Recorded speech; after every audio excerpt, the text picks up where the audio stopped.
Prefácio. A intuição não pode ser explicada cientificamente porque o fenômeno em si é irracional e não científico. O próprio fenômeno da intuição é irracional. Em termos coloquiais, parece certo perguntar: a intuição pode ser explicada? Mas isso quer dizer, a intuição pode ser reduzida ao intelecto, e a intuição é algo além do intelecto, algo que não faz parte do intelecto, algo que vem de algum lugar onde o intelecto é totalmente inconsciente. Assim, o intelecto pode sentir a intuição, mas não explicá-la. O salto da intuição pode ser sentido porque existe uma lacuna. A intuição pode ser sentida pelo intelecto, pode-se notar que algo aconteceu, mas não se pode explicar, porque a explicação precisa da causalidade. A explicação significa responder à pergunta de onde a intuição vem, por que vem, qual é a causa. E ela vem de algum lugar, não do intelecto propriamente dito. Logo, não há causa intelectual. Não existe uma razão, uma ligação, uma continuidade dentro do intelecto. A intuição é um campo de ocorrência diferente, que não se relaciona ao intelecto de maneira nenhuma, embora possa penetrar o intelecto. Deve-se entender que uma realidade superior pode penetrar uma realidade inferior, mas a inferior não consegue penetrar a superior. Assim, a intuição pode penetrar o intelecto porque ela é superior, mas o intelecto não pode penetrar a intuição porque ele é inferior. É exatamente como a sua mente poder penetrar o seu corpo, mas o seu corpo não poder penetrar a mente. O seu ser pode penetrar a mente, mas a mente não pode penetrar o seu ser. É por isso que, se você entrar no ser, você terá de se separar tanto do corpo quanto da mente. O corpo e a mente não podem penetrar um fenômeno superior. Quando você ingressa numa realidade superior, o mundo de ocorrências inferior tem de ser deixado para trás. Não existe uma explicação do superior no inferior, porque os próprios termos da explicação não existem ali. Eles não fazem sentido. Mas o intelecto pode sentir a lacuna, pode reconhecer a lacuna. Ele sente que aconteceu algo que está além de mim. Se até mesmo esse tanto puder ser feito, o intelecto terá feito muito. Mas o intelecto também pode rejeitar o que aconteceu. É isso que significa ter fé ou não ter fé. Se você sente que o que não pode ser explicado pelo intelecto não existe, você é um não crente. Então, vai continuar nessa existência inferior do intelecto, atado a ele. Assim, você recusa o mistério, não permitindo que a intuição se comunique com você. Um racionalista é assim. O racionalista não vai nem mesmo ver que surgiu algo do além. Se você é educado racionalmente, não admite o superior. Você vai negá-lo. Você vai dizer: não pode ser. Deve ser imaginação. Deve ser um sonho meu. A menos que eu possa prová-lo racionalmente, não aceito. A mente racional se fecha, encerrada dentro dos limites da razão, e a intuição não pode penetrar. No entanto, você pode usar o intelecto sem ser fechado. Então, pode usar a razão como um instrumento, permanecendo aberto. Você está receptivo ao superior. Se algo acontecer, estará receptivo. Então, poderá usar o seu intelecto como um auxiliar. Ele observa que aconteceu algo que está além de mim. Ele pode ajudar você a entender essa lacuna. Além disso, o intelecto pode ser usado para a expressão, não para a explicação, para a expressão. Um Buda não explica nada. Ele é expressivo, mas não explicativo. Todos os Upanishads são expressivos sem nenhuma explicação. Eles dizem: isso é assim, Isso é assado. Isso é o que está acontecendo. Se você quiser, venha para dentro. Não fique do lado de fora. Nenhuma explicação é possível de dentro para fora.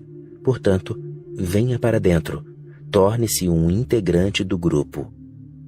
Mesmo que vá para dentro, as coisas não lhe serão explicadas. Você vai ter de chegar a conhecê-las e senti-las. O intelecto pode tentar entender, mas ele tende a fracassar. O superior não pode ser reduzido ao inferior. A intuição viaja sem nenhum veículo. É por isso que é um salto. É por isso que é um pulo. É um salto de um ponto a outro ponto, sem nenhuma interligação entre os dois. Se eu chegar a você com um passo depois do outro, não será um salto. Só se eu chegar a você sem dar nenhum passo é que será um salto. E um salto de verdade é até mesmo mais profundo. Significa que algo existe num ponto A e depois existe num ponto B, e que entre os dois não existe nada. Isso é um verdadeiro salto. A intuição é um salto. Não é algo que chegue até você por meio de passos. Ela é algo que acontece a você, não que chegue até você. Algo que acontece a você sem nenhuma causalidade de lugar nenhum, sem nenhuma origem em lugar nenhum. Essa ocorrência súbita, repentina, significa intuição. Se não fosse súbita, nem completamente descontínua em relação ao que aconteceu anteriormente, então a razão descobriria o caminho. Levaria tempo, mas poderia ser feito. A razão seria capaz de conhecê-lo, entendê-lo e controlá-lo. Então, algum dia poderia ser desenvolvido um instrumento, assim como o rádio ou a televisão, em que as intuições poderiam ser recebidas. Se a intuição viesse por meio de raios ou ondas, então poderíamos construir um aparelho para recebê-las. Mas nenhum aparelho pode captar a intuição, porque ela não é um fenômeno ondulatório. Ela não é fenômeno nenhum. Ela é simplesmente um salto do nada para o ser. A intuição significa exatamente isso. É por isso que a razão a nega. A razão nega a intuição porque é incapaz de enfrentá-la. A razão só pode enfrentar fenômenos que possam ser divididos em causa e efeito. De acordo com a razão, existem duas esferas de existência, o conhecido e o desconhecido. E o desconhecido significa o que ainda não é conhecido, mas que algum dia será conhecido. Mas o misticismo diz que existem três esferas: o conhecido, o desconhecido e o incognoscível. Por incognoscível, os místicos querem dizer o que nunca poderá ser conhecido. O intelecto está envolvido com o conhecido e o desconhecido, não com o incognoscível. E a intuição trabalha com o incognoscível, com o que não pode ser conhecido. Não é só uma questão de tempo antes que tal coisa seja conhecida. A incognoscibilidade é a sua característica intrínseca. Não é que os seus instrumentos não sejam sofisticados o suficiente, que a sua lógica não seja atualizada ou que a sua matemática seja primitiva. A questão não é essa. A característica intrínseca do incognoscível é a incognoscibilidade. Ela sempre existirá como o incognoscível. Essa é a esfera da intuição. Quando algo do incognoscível chega a ser conhecido, é um salto. Não existe uma ligação. Não existe uma passagem. Não existe a passagem de um ponto a outro. Mas parece inconcebível. Assim, quando eu digo que você pode senti-lo, mas não pode entendê-lo, quando digo essas coisas, eu sei muito bem que estou agindo de maneira completamente absurda. Absurdo significa apenas aquilo que não pode ser entendido pelos nossos sentidos, aquilo que é sem sentido. E a mente é um sentido, o mais sutil de todos. A intuição é possível porque o incognoscível existe.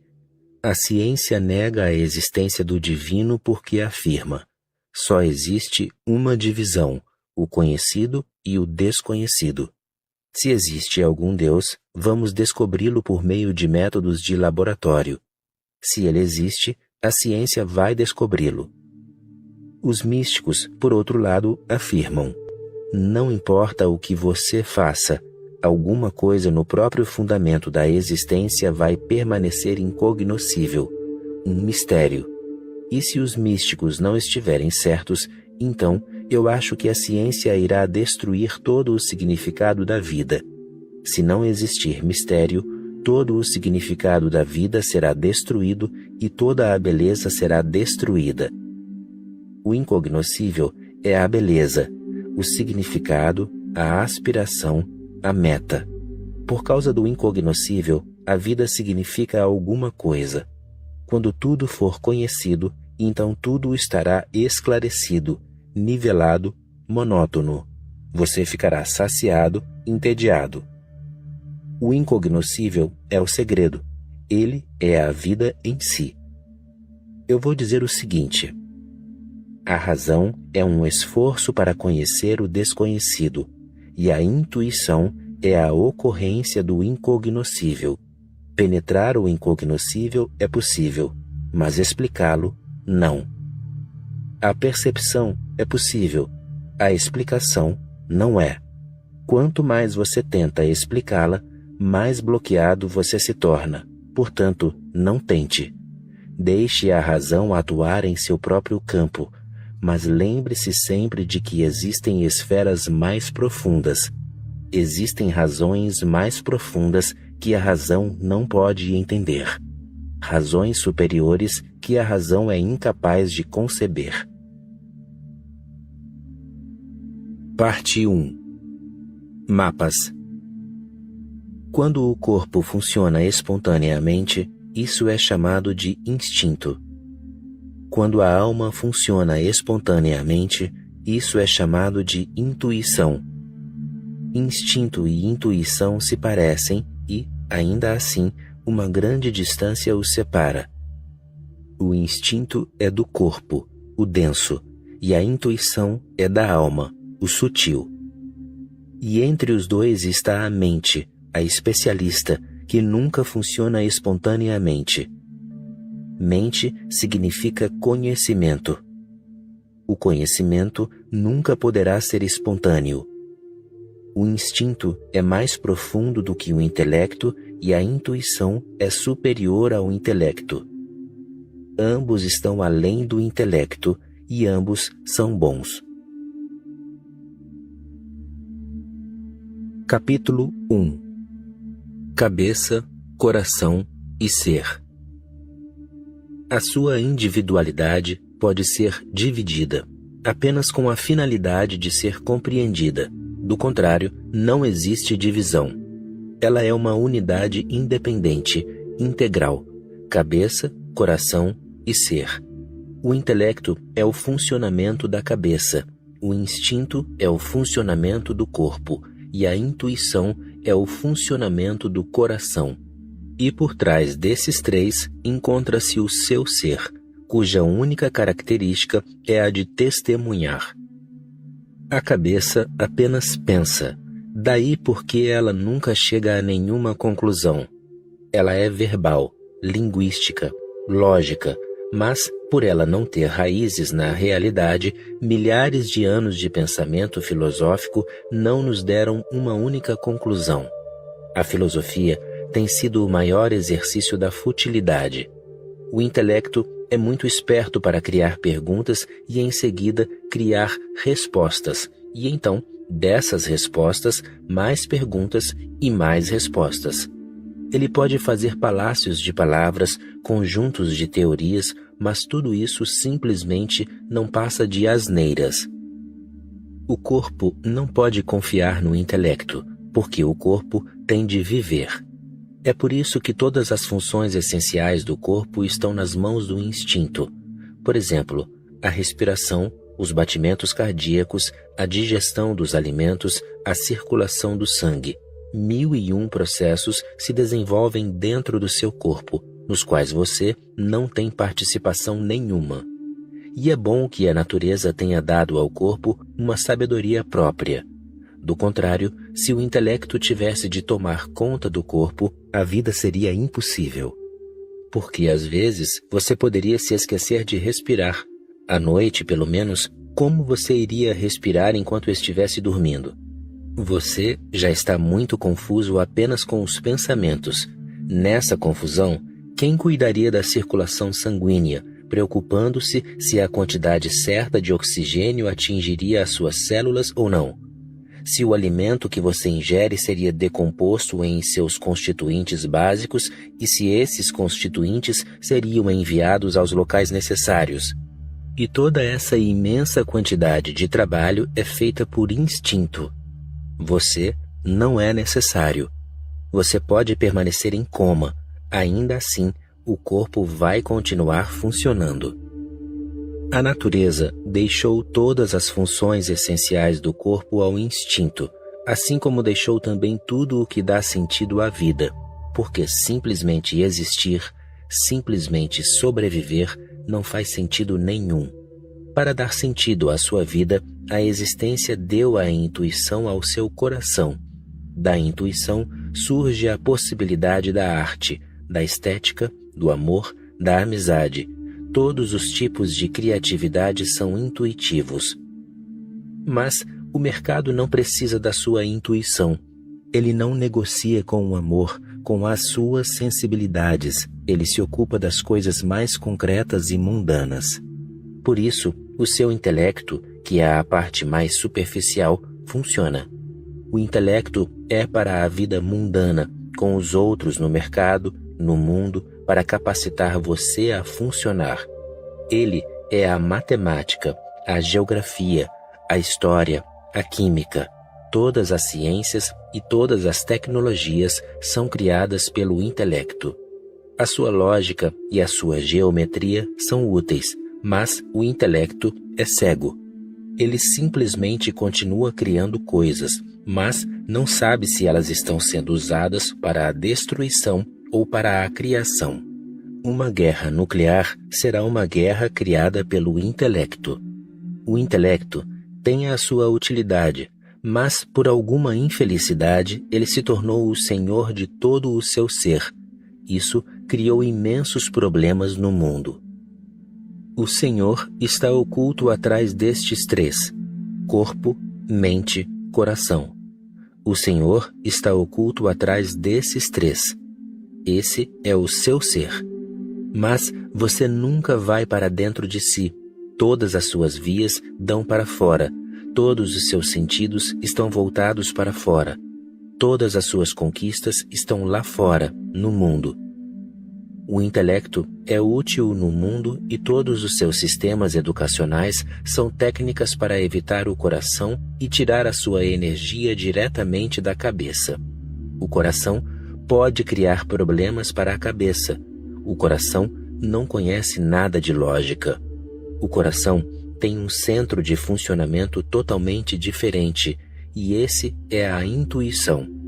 Ele conhece o amor, mas o amor não é uma mercadoria de alguma aplicação no mundo. Ele conhece a beleza, mas o que você vai fazer com a beleza no mercado? As pessoas do coração, os pintores, os poetas, os músicos, os dançarinos, os atores, são todas irracionais. Elas produzem grande beleza, elas são grandes amantes, mas estão completamente deslocadas numa sociedade que é organizada pela cabeça. Os artistas são considerados pela sua sociedade quase como párias, um pouco malucos, um tipo de gente insana, visionária. Ninguém quer que os seus filhos se tornem músicos, pintores ou dançarinos. Todos querem que eles sejam médicos, engenheiros, cientistas, porque essas profissões compensam. A pintura, a poesia, a dança são perigosas, arriscadas. Você pode acabar simplesmente como um mendigo na rua tocando flauta. O coração tem sido renegado e, a propósito, será conveniente recordar que a negação do coração tem sido a negação da mulher. E a menos que o coração seja aceito, a mulher não pode ser aceita. A menos que o coração tenha a mesma oportunidade de crescimento que a cabeça, a mulher não pode ter a sua liberação. A mulher é coração e o homem é cabeça. A diferença é clara. O instinto, a natureza o tomou da mulher nas próprias mãos. E sempre que interfere com o instinto você cria perversões. Todas as religiões têm feito isso. Toda religião tem interferido com o corpo, e o corpo é absolutamente inocente, nunca fez nada errado.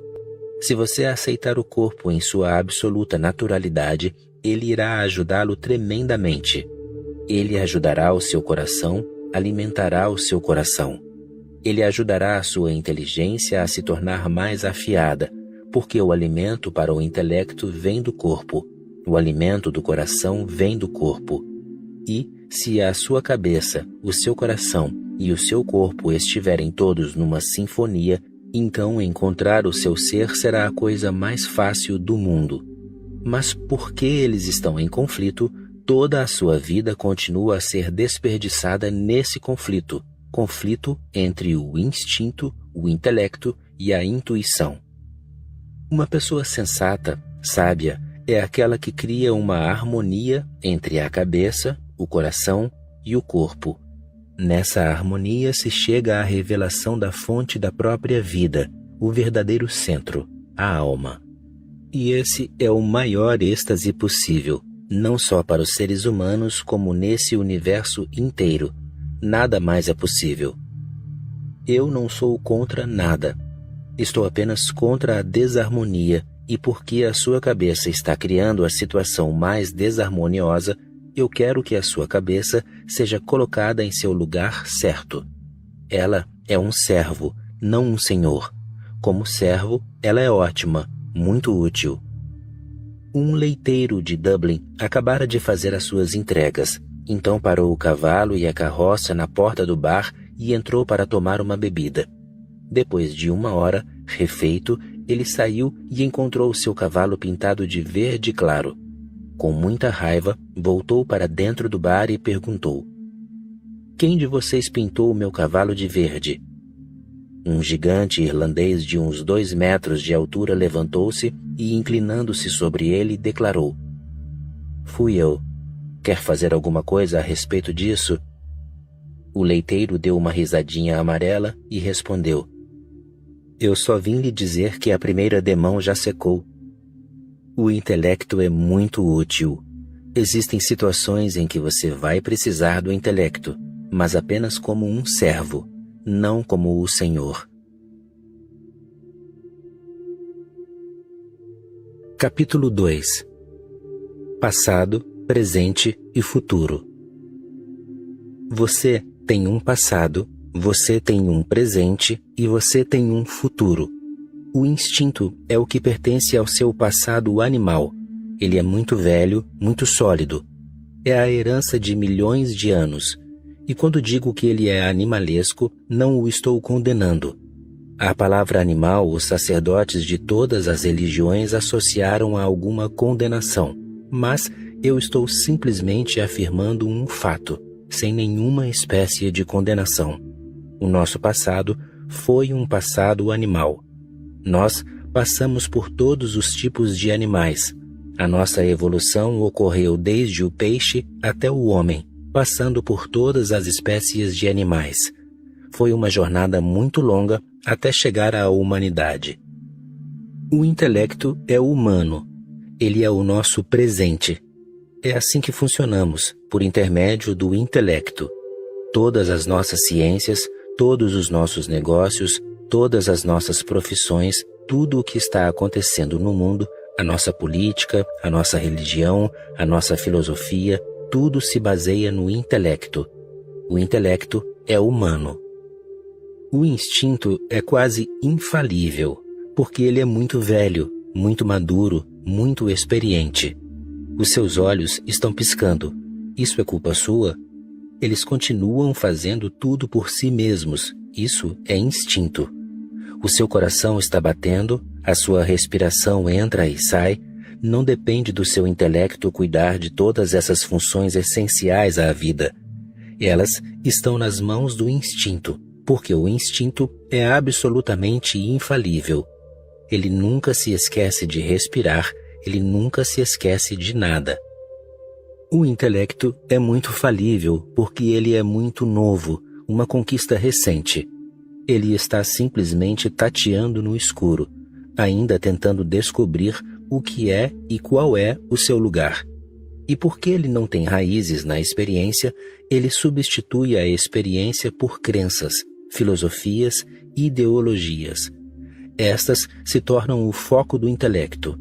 Mas elas são todas falíveis, porque são todas fabricadas pelo homem, produzidas por algum sujeito esperto. E elas não se aplicam a todas as situações. Elas podem ser certas numa situação e em outra situação podem não ser certas. Mas o intelecto é cego, ele não sabe como lidar com o novo. Ele sempre dá a resposta velha para a pergunta nova. Paddy e Sean estavam sentados em frente ao prostíbulo local em Dublin, discutindo as virtudes da fé católica. De repente, Gideon Greenberg, o rabino local, aproximou-se da porta, olhou para um lado e para o outro, depois subiu correndo as escadas. "Você viu só?" caçoou Paddy. "Ainda bem que sou católico." 10 minutos mais tarde, o pastor anglicano aproximou-se da porta, olhou rapidamente ao redor e então subiu apressadamente as escadas. "Outro hipócrita", comentou Paddy. "Graças a Deus que sou católico." Alguns minutos depois, Sean cutucou Paddy, dizendo: "Ei, cara, olhe só, é o padre O'Murphy vindo nesta direção." Os dois homens observaram num silêncio constrangido enquanto o padre católico desaparecia pelas escadas do prostíbulo. De repente, Paddy levantou-se de um salto, fez o sinal da cruz e atacou Sean. "Onde está o seu respeito? Levante-se e tire o chapéu. Deve haver algum morto na casa." O intelecto vive por meio de preconceitos. Ele nunca é justo. Exatamente pela sua própria natureza, ele não pode ser justo, porque não tem experiência. O instinto é sempre justo e lhe demonstra exatamente a maneira natural, a maneira relaxada e a maneira pela qual o universo flui. Mas, estranhamente, o instinto tem sido condenado por todas as religiões e o intelecto tem sido valorizado. É claro que se todo mundo seguir o instinto, não há necessidade de nenhuma religião. Não há necessidade de Deus, nem há necessidade de padres. Os animais não precisam de Deus e são perfeitamente felizes. Não consigo ver como eles sintam falta de Deus. Nenhum único animal, nenhum único pássaro, nem uma única árvore sente falta de Deus. Eles estão todos aproveitando a vida na sua mais completa beleza e simplicidade, sem nenhuma necessidade de temer o inferno e nenhuma busca ansiosa pelo paraíso, sem diferenças filosóficas. Não existem leões católicos, não existem leões protestantes, nem hinduístas. Todos os seres vivos devem estar rindo do homem, do que aconteceu aos seres humanos. Se os pássaros podem viver sem religiões, igrejas, mesquitas e templos, por que o homem não consegue? Os pássaros nunca travam guerras religiosas, nem os animais, nem as árvores. Mas você é muçulmano e eu sou hinduísta, e nós não podemos coexistir. Ou você se converte à minha religião, ou se rende, ou vou lhe mandar para o céu imediatamente. Por causa do fato de que se o instinto é valorizado, essas religiões perdem toda a sustentação filosófica, toda a razão de existir, elas valorizam o intelecto.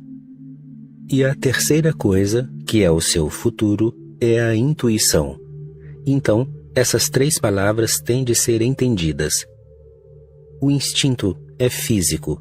O seu passado, baseado na experiência de milhões de anos, infalível, nunca comete nenhum erro e faz milagre em você com o que você nem sequer faz ideia. Como o seu alimento se converte em sangue? como a sua respiração continua a funcionar mesmo quando você está dormindo, como o seu corpo separa o oxigênio do nitrogênio, como o seu mundo natural instintivo continua a distribuir a todas as partes do seu corpo tudo o que elas necessitam. Quanto oxigênio é necessário na cabeça para que a sua mente funcione? A quantidade exata é enviada através do sangue que corre pelo seu corpo, distribuindo o oxigênio novo, retirando o velho, usado, as células mortas, repondo-as com as novas e levando-as de volta aos lugares onde possam estar disponíveis. Os cientistas dizem que o instinto faz para o homem não somos ainda capazes de fazer. E, num corpo pequeno, o instinto faz muitos milagres. Se algum dia a ciência quisesse fazer o trabalho de um único corpo humano, seria necessária no mínimo uma fábrica de quase 4 quilômetros quadrados para um único ser humano. Uma tremenda maquinaria. E ainda assim não seria infalível. A maquinaria pode quebrar, pode parar, pode faltar eletricidade. Mas, por 70 anos ininterruptos, ou até mesmo uma centena de anos no caso de algumas pessoas, o instinto continua a funcionar perfeitamente bem. A eletricidade nunca falta, nem mesmo um único erro é cometido. Tudo corre de acordo com o plano, e o plano está em cada célula do seu corpo. No dia em que nós pudermos entender o código das células humanas, seremos capazes de prever tudo a respeito de uma criança até mesmo antes de ela nascer, mesmo antes de ela estar no útero da mãe. As células dos pais têm um programa e nesse programa está contida a sua idade, a sua saúde, que tipo de doenças você terá, o seu gênio, a sua inteligência, os seus talentos e todo o seu destino. Assim como o instinto, na outra polaridade do seu ser, além da mente, que é o mundo do intelecto, encontra-se o mundo da intuição. A intuição abre as suas portas através da meditação. A meditação é simplesmente bater às portas da intuição. A intuição também está completamente pronta. Ela não aumenta. Você a herdou também da existência. A intuição é a sua consciência, o seu ser. O intelecto é a sua mente. O instinto é o seu corpo. E assim como o instinto funciona perfeitamente para o bem do seu corpo, a intuição funciona perfeitamente bem no que diz respeito à sua consciência. O intelecto encontra-se exatamente entre essas duas, uma passagem a ser transposta, uma ponte a ser cruzada. Mas existem muitas pessoas, muitos milhões de pessoas que nunca cruzaram a ponte. Elas simplesmente sentam-se na ponte e pensam que chegaram em casa. A casa está na margem oposta, além da ponte.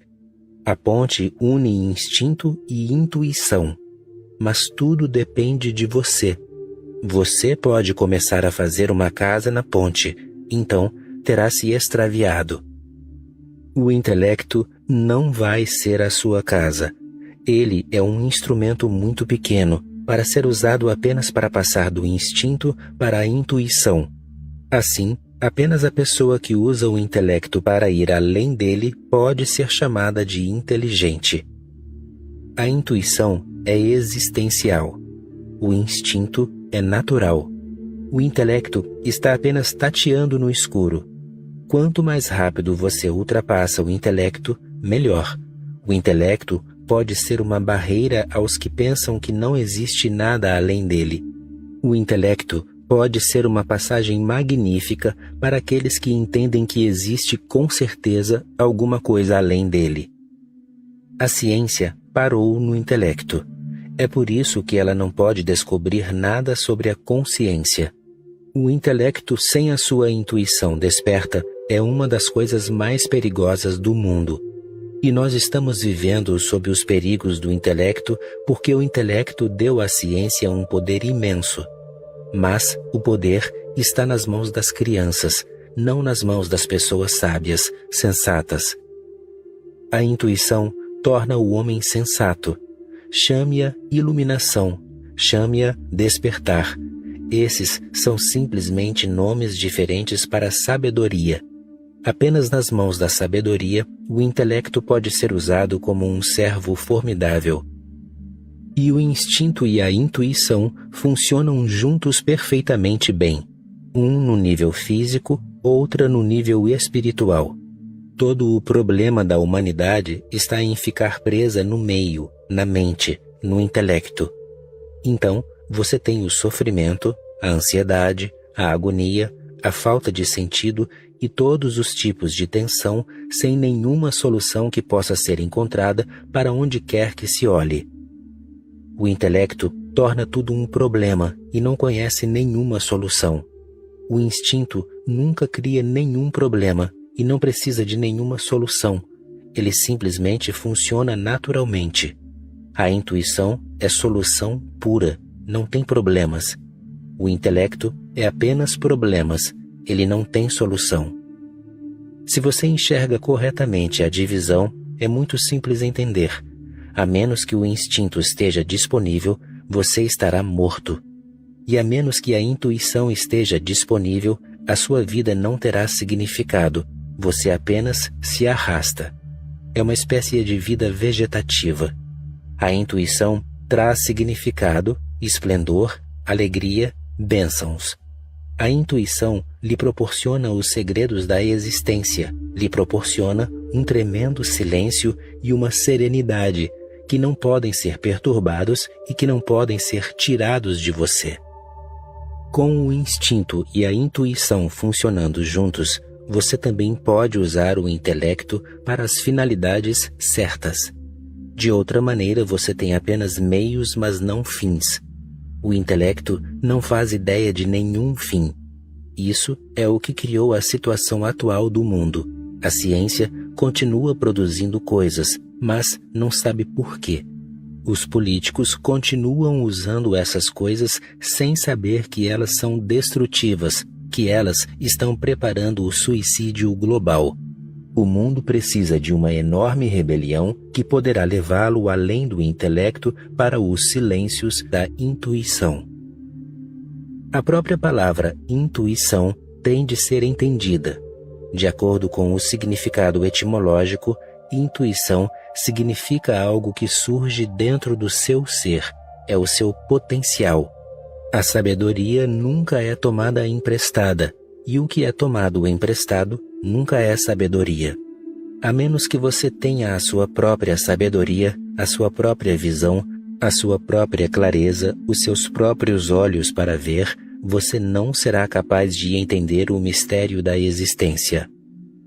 No que me diz respeito, sou absolutamente favorável ao instinto. Não o perturbe. Toda religião tem ensinado a perturbá-lo. O que é jejuar se não perturbar o instinto? O seu corpo está faminto e pedindo alimento e você o mantém carente por motivos espirituais. Um estranho tipo de espiritualidade tem se apossado do seu ser. Ela devia ser chamada simplesmente de estupidez, não de espiritualidade. O seu instinto está pedindo água, ele está sedento, o seu corpo precisa de água. Mas as suas religiões... O jainismo não permite que ninguém nem mesmo beba água durante a noite. Bem, no que diz respeito ao corpo, ele pode sentir sede, especialmente durante o verão, num país quente como a Índia, e o jainismo existe apenas na Índia. Quando eu era criança, costumava me sentir muito culpado porque tinha de beber água durante a noite. Não conseguia dormir sem beber ao menos uma vez durante as noites quentes de verão, mas eu me sentia como se estivesse fazendo algo que não era permitido, como se estivesse cometendo um pecado. Ideias estranhas e estúpidas são impingidas às pessoas. Eu sou a favor do instinto, e esse é um dos segredos que quero revelar a você.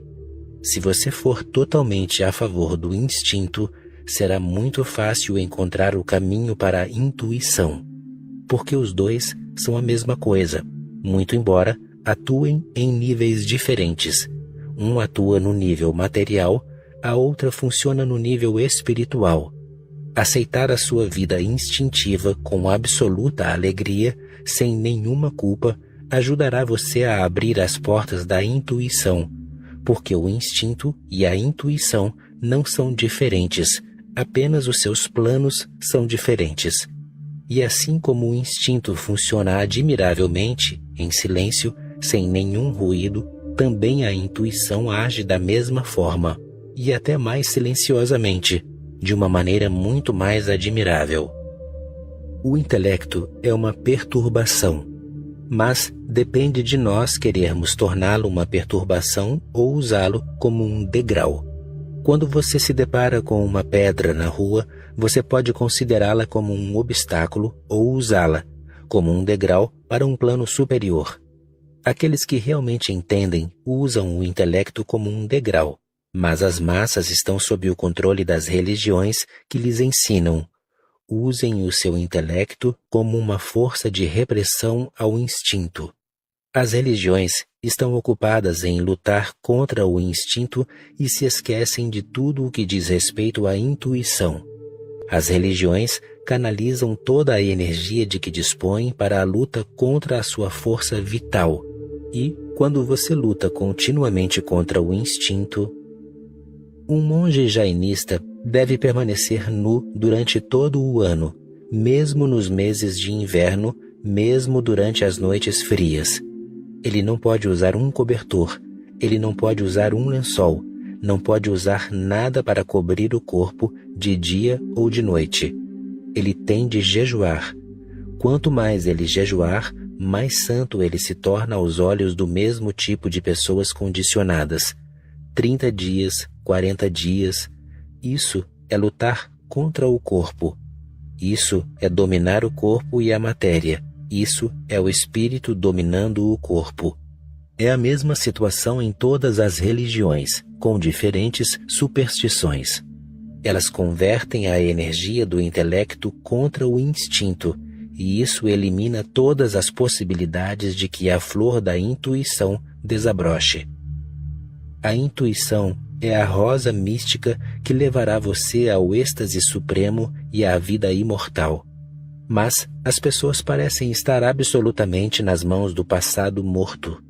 O que quer que as antigas escrituras lhe digam, elas continuam a fazê-lo, sem nem sequer considerar toda a ciência humana. Essas são as 3 camadas da ciência integral do homem. Você deve permitir que o instinto flua relaxado.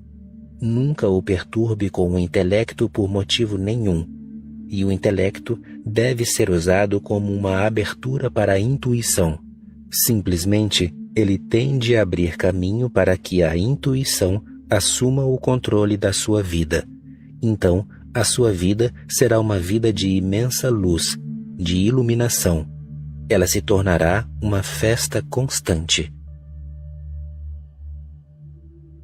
Capítulo 3. Os 3 degraus de uma escada. A intuição é o degrau mais alto da escada, a escada da consciência. Essa escada pode ser dividida em 3 partes. A parte mais baixa e a primeira é a do instinto. A segunda, a do meio, é a do intelecto. E a terceira, a mais alta, é a da intuição. Essas 3 características são inatas. Não se pode aprendê-las, não há como desenvolvê-las com ajuda externa. O instinto é o mundo dos animais. Tudo é instinto. Mesmo que às vezes você veja indicações de outras coisas, trata-se de projeções suas. Por exemplo, ao ver o amor dos animais, a mãe cuidando dos filhos com carinho, delicadamente, você pode pensar que isso não se trata apenas de instinto, que é algo superior, não só biológico. Mas não é superior, é simplesmente biológico. A mãe age daquela maneira como um robô nas mãos da natureza. Ela não tem alternativa, tem de agir daquela maneira.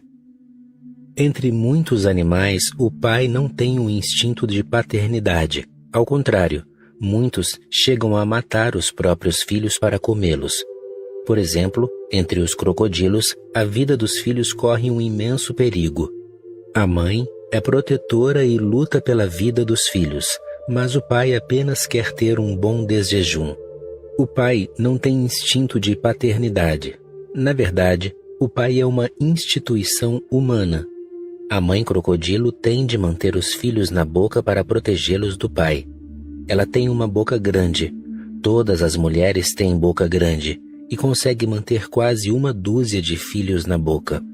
Na boca da mãe, entre os seus perigosos dentes, os filhos estão perfeitamente seguros. A coisa mais difícil para os filhos é descobrir quem é a mãe e quem é o pai, porque ambos são parecidos. E às vezes, os filhos se aproximam do pai, entram em sua boca e ali permanecem pela eternidade. Nunca verão a luz do sol outra vez. Mas a mãe tenta lutar, proteger. Talvez seja por isso que a natureza dê filhotes de crocodilos em tamanha profusão. A mãe tem 1 dúzia de cada vez, todo ano. Se ela conseguir salvar até mesmo 2, manterá a população estável, mas ela consegue proteger quase a metade dos seus filhotes. Alguém que esteja observando poderá considerar o pai como realmente cruel, sem compaixão, sem amor e que a mãe é realmente maternal.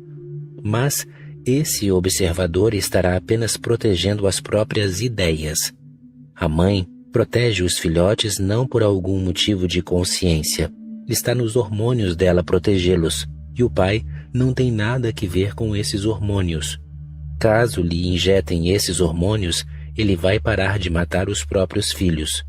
Então, é uma questão de química, não de psicologia ou de alguma coisa superior à bioquímica. 90% da vida humana ainda pertence ao mundo animal. Vivemos por instinto. Você se apaixona por uma mulher, ou uma mulher se apaixona por você, e você acha isso uma coisa ótima.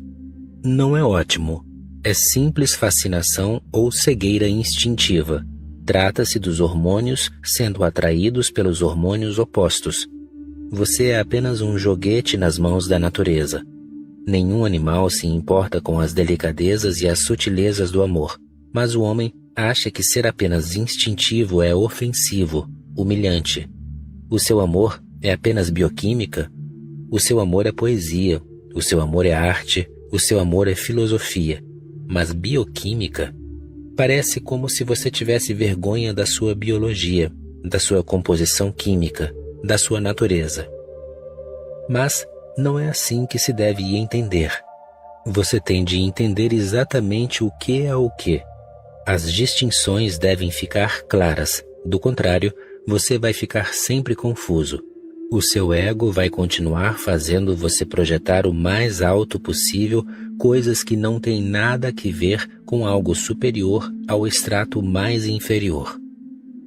O seu amor é apenas uma ilusão criada pela composição química.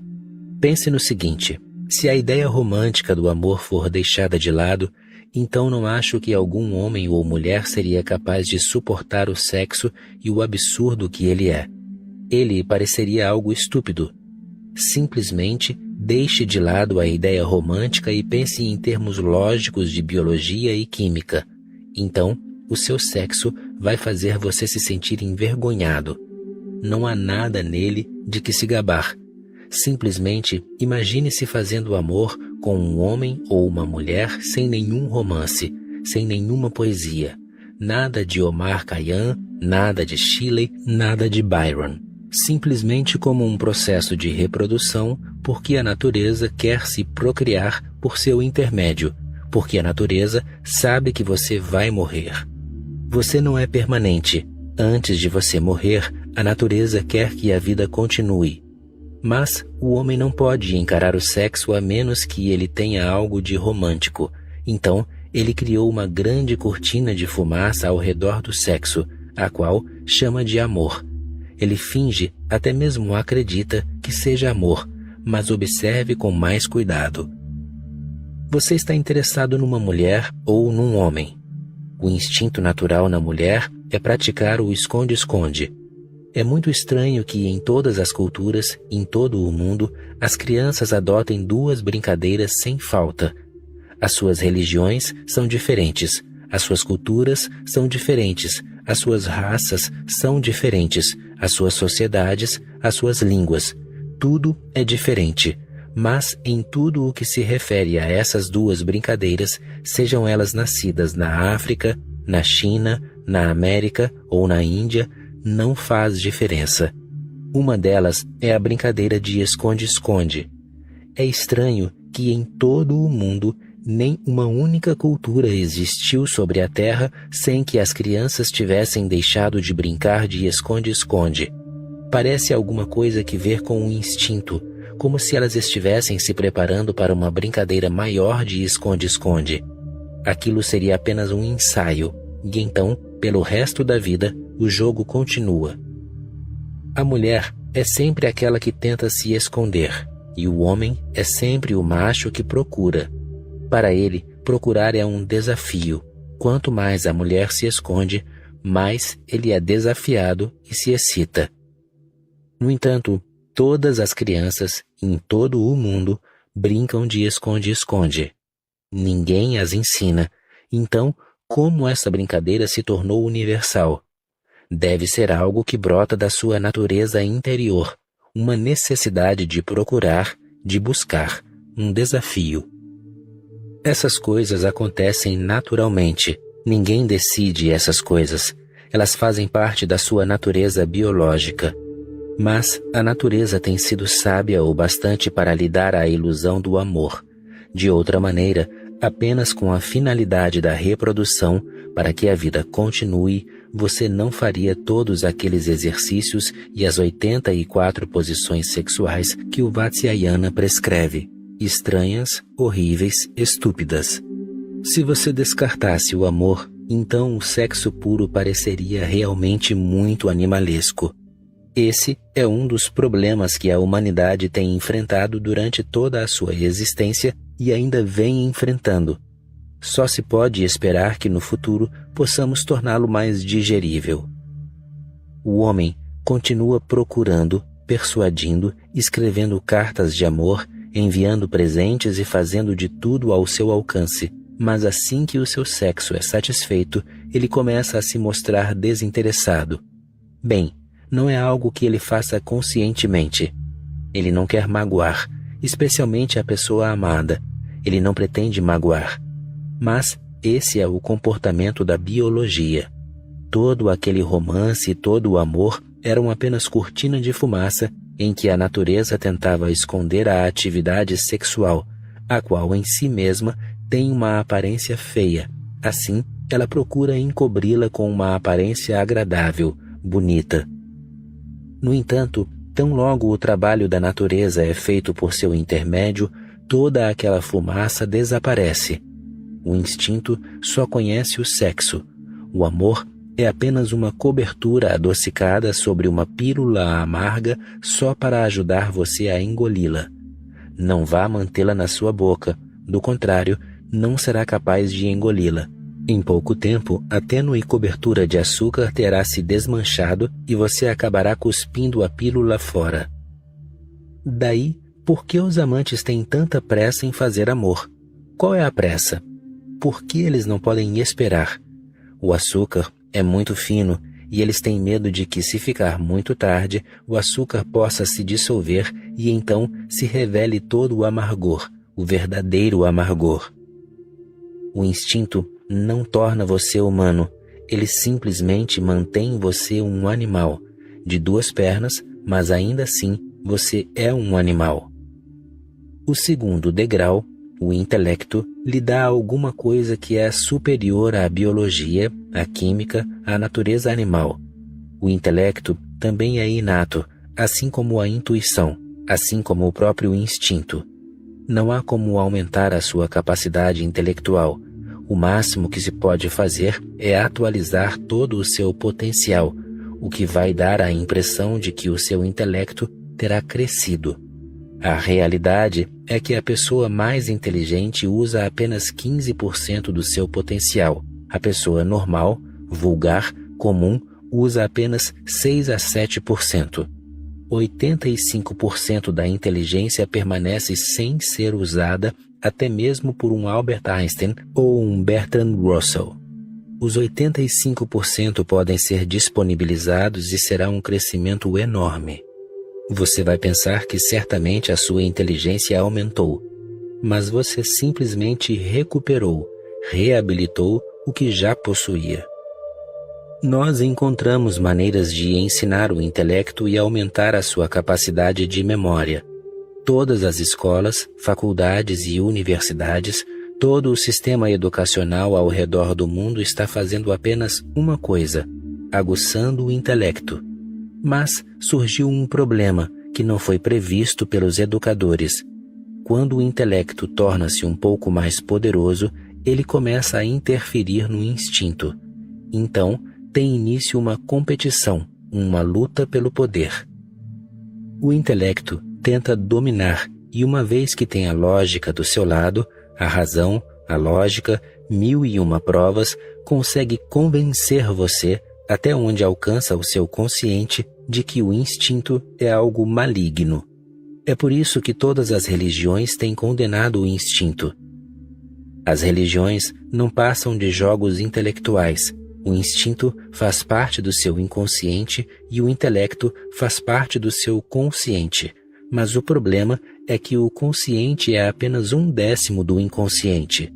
Ele é simplesmente como um iceberg. Apenas 1/10 aparece à superfície da água. Os 9/10 restantes estão escondidos embaixo da água. O seu consciente é apenas 1/10 parte, mas ele aparece. Você tem conhecimento dele. Você não sabe nada sobre o seu inconsciente. O consciente tem sido ensinado nas escolas, nas faculdades, nas universidades, nas igrejas, nas sinagogas, em toda parte. E eles preparam o seu consciente contra o instinto. Esse é um fenômeno terrível.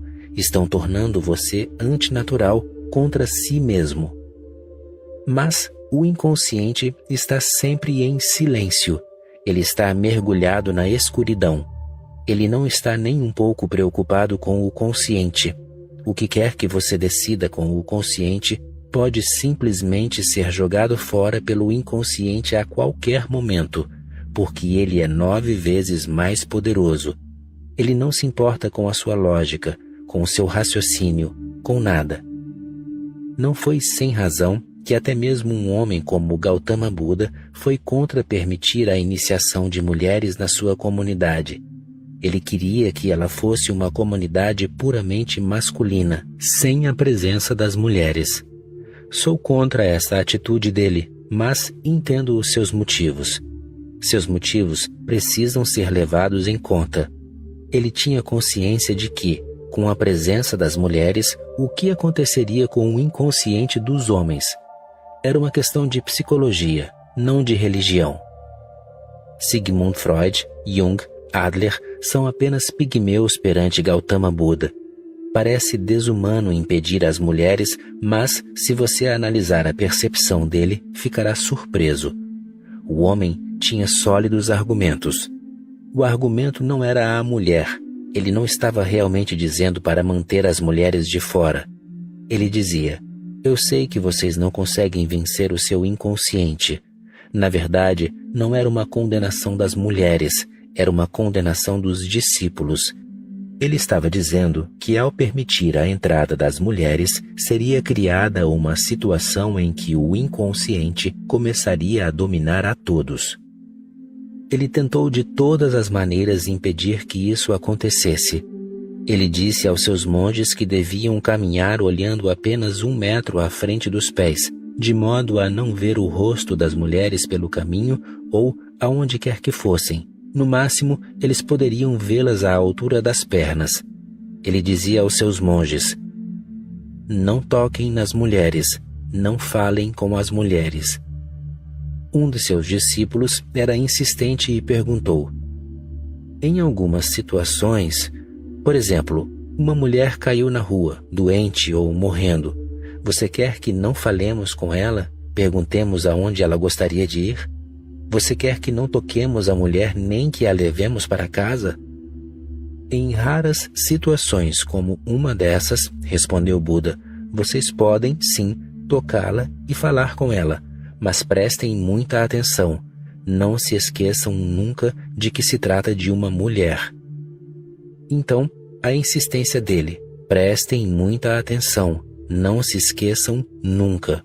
Não era contra a mulher, mas contra o inconsciente. Se você prestar muita atenção ao fato, existe a possibilidade de que o seu inconsciente possa não ser capaz de penetrar o consciente e dominá-lo. Todas as religiões têm se posicionado contra a mulher. Não que elas odeiem as mulheres, não. Elas simplesmente tentam proteger os monges, os padres e os papas. É claro que eu não concordo com a metodologia delas, porque essa não é uma maneira de proteger. Na verdade, isso torna você mais inflamável.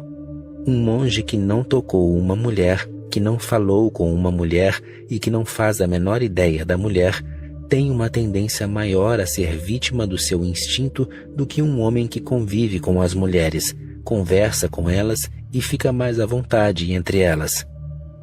Os monges e as freiras sempre estiveram mais à mercê do instinto. Se você separar o seu instinto completamente da satisfação, ele poderá se tornar tão poderoso, quase como uma droga, que poderá intoxicar você, poderá deixá-lo alucinado. E, na Idade Média, houve monges que confessaram diante do tribunal especial montado pelo Papa. Era um tribunal superior, ao qual foram chamados todos, monges e freiras honestos, e levados a confessar diante da pergunta: você tem relações com demônios, com bruxas? E milhares deles confessaram: sim, as bruxas vêm durante a noite, os demônios chegam à noite. As paredes e fechaduras do mosteiro não eram suficientes para impedir a entrada deles. É claro, eles eram demônios e bruxas.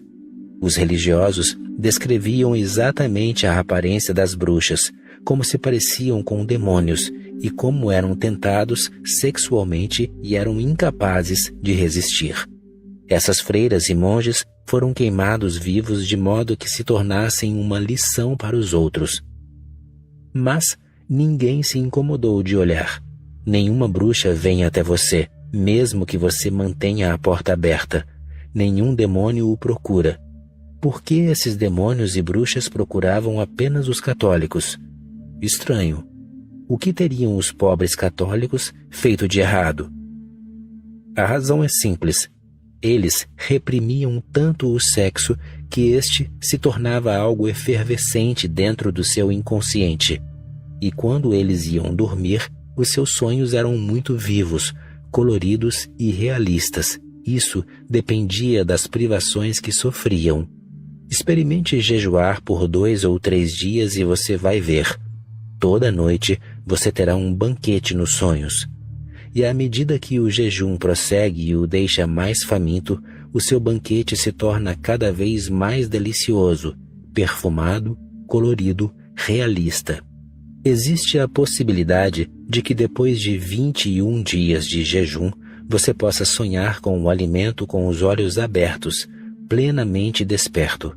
Não há mais necessidade de dormir. Então, o inconsciente começa a se infiltrar no consciente até mesmo enquanto você está desperto.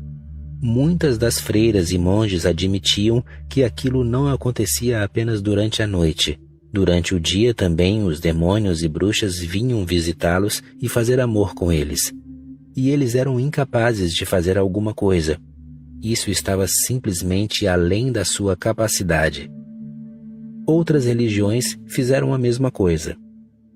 Meus esforços são justamente no sentido contrário de todas as religiões, porque eu posso ver o que elas fizeram. A intenção era boa, mas a sua compreensão não era suficientemente profunda. Eu quero que as mulheres e os homens convivam, tenham conhecimento dos seus corpos, das suas diferenças, polaridades, de modo que não haja necessidade de que o inconsciente carregue algo reprimido. Uma vez que o inconsciente esteja completamente livre de repressão, o instinto adquire uma característica diferente. Ele se alia à inteligência. Quando o inconsciente não está mais reprimido, Quando não existe um muro de Berlim entre o consciente e o inconsciente, o muro pode ser retirado porque não existe repressão. Portanto, não há necessidade de manter o inconsciente escondido. Então, você pode entrar e sair do inconsciente com tanta facilidade como quando passa de um aposento para outro em casa. Essa é a sua casa. Gurdjieff costumava usar essa metáfora da casa, que o homem é uma casa de 3 andares. O primeiro andar é o inconsciente, o segundo é o consciente e o terceiro é o superconsciente. Uma vez que a sua inteligência e o seu instinto não tenham conflitos, você se torna humano pela primeira vez. Você não faz mais parte do reino animal. E, para mim, isso é o que é absolutamente necessário para alguém que queira conhecer a verdade, a vida, a existência, para quem queira saber aquilo que é. Reprimindo 9/10 da sua mente, como você vai chegar a se conhecer? Você reprimiu tanta coisa de si mesmo num porão onde não consegue chegar. Todas as pessoas religiosas têm vivido trêmulas de medo. De onde vem esse medo? O medo é do próprio inconsciente e dos instintos reprimidos que batem à porta do consciente dizendo: abra a porta, queremos entrar, queremos nos realizar, queremos nos satisfazer. Quanto mais carentes eles estão, mais perigosos se tornam. Você está cercado por lobos famintos. Cada instinto se torna um lobo faminto e essa é a tortura em que as assim chamadas pessoas religiosas têm vivido, cercadas por lobos famintos. Quero que você seja amigo do seu inconsciente. Deixe a sua biologia se satisfazer até se saciar. Apenas tente ver o problema. Se a sua biologia estiver completamente satisfeita, não existirá luta entre o consciente e o inconsciente. Você se tornará uma unidade integrada, pelo menos no que se refere à mente. A sua mente será um todo integral. Ela irá liberar para você uma imensa inteligência, porque a maior parte da sua inteligência está envolvida na repressão. Você está sentado sobre um vulcão, tentando impedir que o vulcão exploda numa erupção. O vulcão vai explodir. A sua força é muito pequena e não pode impedi-lo para sempre. Ao contrário, quando ele explodir, você será feito em tantos pedaços que juntá-los outra vez será impossível. As inúmeras pessoas loucas em todo o mundo, nos seus asilos de loucos, hospitais, o que são elas? Quem são elas? O que houve de errado com elas? Elas foram despedaçadas e não se pode mais reconstituí-las. Não há possibilidade de reunir os pedaços, a menos que se consiga satisfazer todos os instintos reprimidos delas. Mas quem estará lá para ao menos dizer isso? Porque eu tenho dito o mesmo ao longo de 35 anos. Eu me tornei o homem mais conhecido do mundo. Ainda outro dia eu vi, na revista alemã Stern, uma reportagem de capa de 15 páginas sobre a minha comunidade. E essa era apenas a primeira parte de uma série. A reportagem toda deveria ter 5 partes, em 5 edições consecutivas da revista. O título na página de abertura era A Terra do Sexo. Eu realmente gostei. E a coisa mais estranha é que se você continuar lendo as 15 páginas, acabará ficando surpreso. Quem está vivendo num estado sexual? A equipe da revista Stern, os seus editores e os seus diretores, ou nós? Na revista, veem-se mulheres nuas, e elas não estavam simplesmente despidas, porque uma mulher totalmente nua não é tão fascinante. É preciso tornar a nudez dela ainda mais fascinante, dando-lhe roupas sensuais, que por um lado expõem o corpo e por outro também o escondem. Então, você pode brincar de esconde-esconde outra vez. Você começa sonhando a respeito de como a mulher pareceria por trás daquelas roupas. Ela pode não ser tão linda por trás daquelas roupas. Na verdade, todos os corpos femininos são iguais e todos os corpos masculinos são iguais, depois que se apaga a luz e todo o colorido e as diferenças desaparecem. O escuro é assim um equalizador, tão comunista que no escuro você é capaz de amar até mesmo a sua própria esposa. A revista inteira estava recheada de sexo, mas nós é que estávamos na terra do sexo. Até mesmo a revista Playboy escreveu contra mim, e fico imaginando como é estranho o mundo em que vivemos. Mas eu sei por que a Stern e a Playboy ou outras revistas do gênero que são de terceira classe e exploram a sexualidade das pessoas. Elas são vendidas aos milhões. A Stern vende quase 2 milhões de exemplares e calcula-se que cada exemplar seja lido por pelo menos 8 pessoas. Isso significa 16 milhões de pessoas. Por que eles deveriam estar contra mim? E eles estiveram contra mim durante anos. A razão é que, se eu for bem-sucedido, então essas revistas terão de fechar as suas portas. Elas vivem à custa da repressão. É uma questão simples de lógica descobrir por que elas estão contra mim. Os padres, que são contra o sexo, são contra mim. E as pessoas que usam o sexo como objeto de exploração, Playboy, Stern, e existem milhares de revistas ao redor do mundo, também estão contra mim. Parece estranho, porque eles não são contra o Papa. Não há um único artigo contra o Papa. A Playboy deveria ser contra o Papa, que está sempre condenando o sexo. Mas não. Existe uma lógica intrínseca. Quanto mais o Papa condena o sexo, mais ele reprime o sexo, mais a Playboy vende. Apenas na minha comunidade ninguém se interessa pela Playboy ou pela Stern. Quem se importa? Se eu for bem-sucedido, então todas essas revistas pornográficas, toda a literatura e os filmes desse gênero estarão simplesmente fadados a desaparecer. E existe um grande investimento por trás deles. Então, todos eles vão se opor a mim. E eles vão se opor a mim e me condenar em nome do sexo, como se eu estivesse disseminando a sexualidade. Se alguém tem disseminado a sexualidade, deve ser o Deus deles. Eu não tenho nada que ver com isso.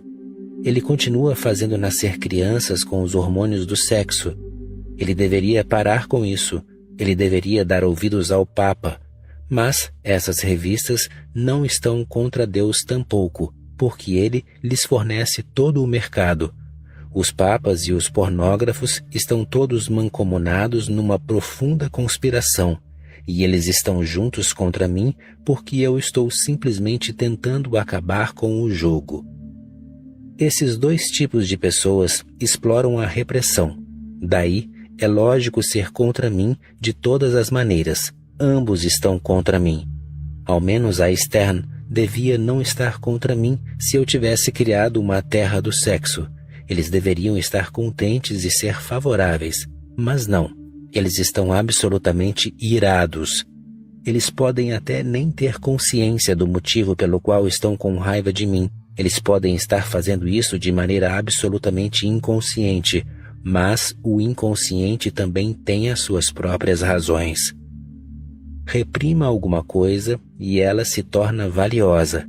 Reprima mais e ela se torna mais valiosa. Não reprima e ela perde todo o valor. Expresse-a e ela se evapora. Eu posso dizer ao mundo que a minha comunidade é o único lugar em que o sexo não significa nada, ele não tem valor.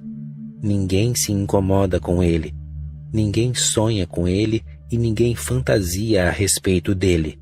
Na verdade, as pessoas sempre escrevem para mim: Osho, o que eu faço? A minha vida sexual está desaparecendo completamente.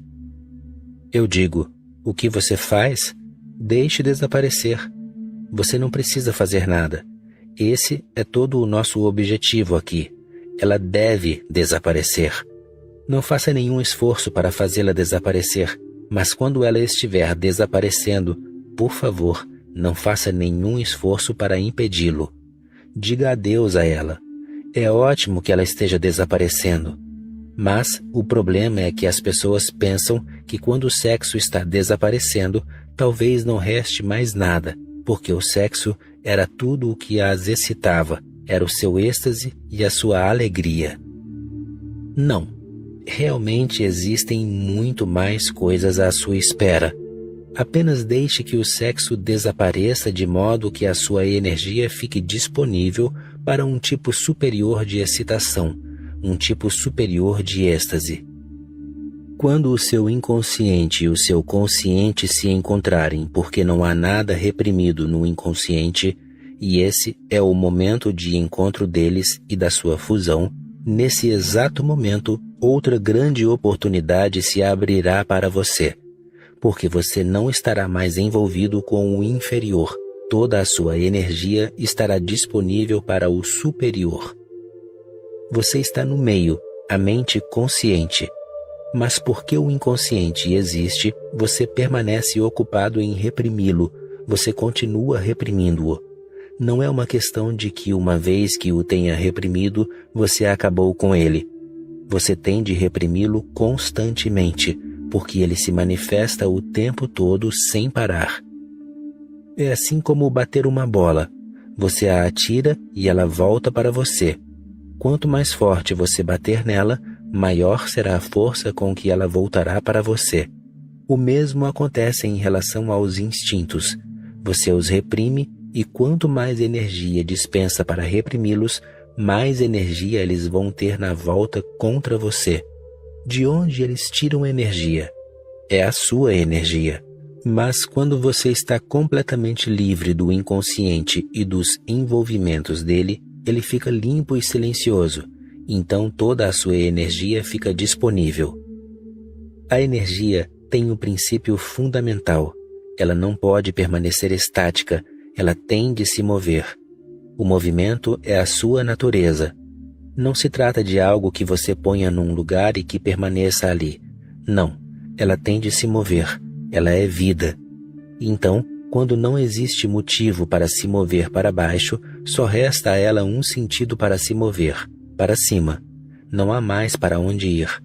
Ela começa a atingir o seu superconsciente, e só os seus golpes no superconsciente são tão agradáveis e dão tanta alegria que todos os seus orgasmos sexuais de repente perdem a cor. Você não consegue imaginar isso, porque não se trata de uma diferença quantitativa de modo que eu possa lhe dizer é 10.000 vezes maior em quantidade.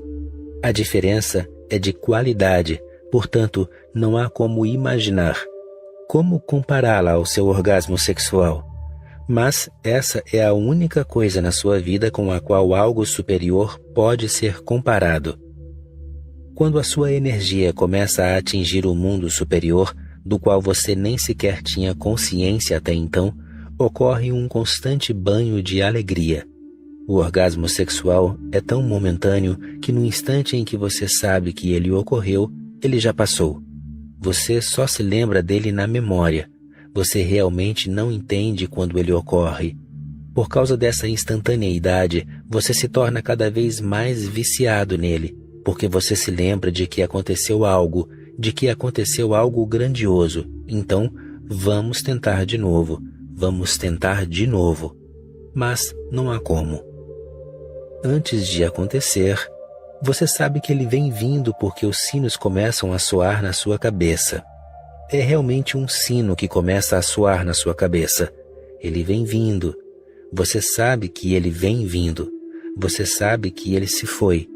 O sino parou. Não está mais soando. E você fica parecendo um idiota.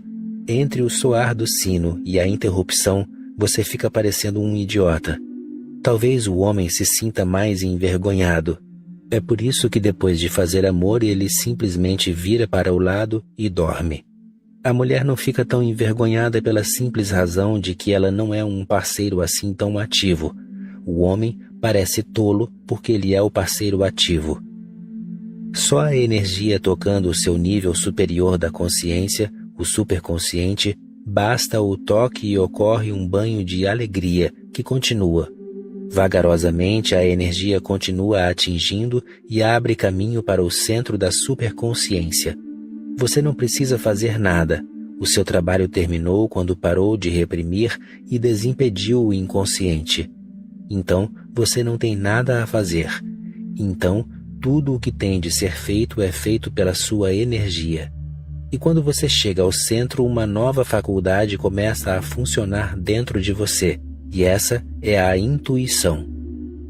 No centro do inconsciente está o instinto. No centro do consciente está o intelecto. No centro do superconsciente está a intuição. O instinto leva você a fazer coisas, força você a fazer coisas até mesmo contra a sua vontade. O intelecto ajuda você a encontrar meios se quiser fazer uma determinada coisa, ou encontrar meios se não quiser fazer uma determinada coisa. O trabalho do intelecto é encontrar um meio. Se você quiser ir com o instinto, o intelecto encontrará uma maneira. Se você é uma pessoa assim chamada religiosa, uma pessoa pseudo-religiosa, e quiser ir contra o instinto, o intelecto encontrará um meio. Poderão ser maneiras ou meios estranhos, mas o intelecto está a seu serviço. O que você quiser, ele fará. Ele não é a favor nem contra nada, ele simplesmente está a seu dispor. Se um homem tem a mente sadia, ele irá usar o intelecto para ajudar o inconsciente a ser satisfeito. O quanto antes o inconsciente seja satisfeito, melhor, de modo que você esteja livre dele. A satisfação significa a liberdade dele. Se você é algum tipo de maluco, católico, protestante, de qualquer tipo, há todos os tipos de malucos disponíveis no mundo. Você pode escolher o tipo de maluco que quer ser: hinduísta, muçulmano, jainista, budista. Todos os tipos de variedades estão disponíveis. Você não pode dizer: a variedade que eu quero não está disponível. Você não pode dizer isso. Em milhares de anos, o homem criou quase todos os tipos de variedades de malucos. Você pode escolher, você pode ter a sua escolha, mas qualquer um que escolha será a mesma coisa.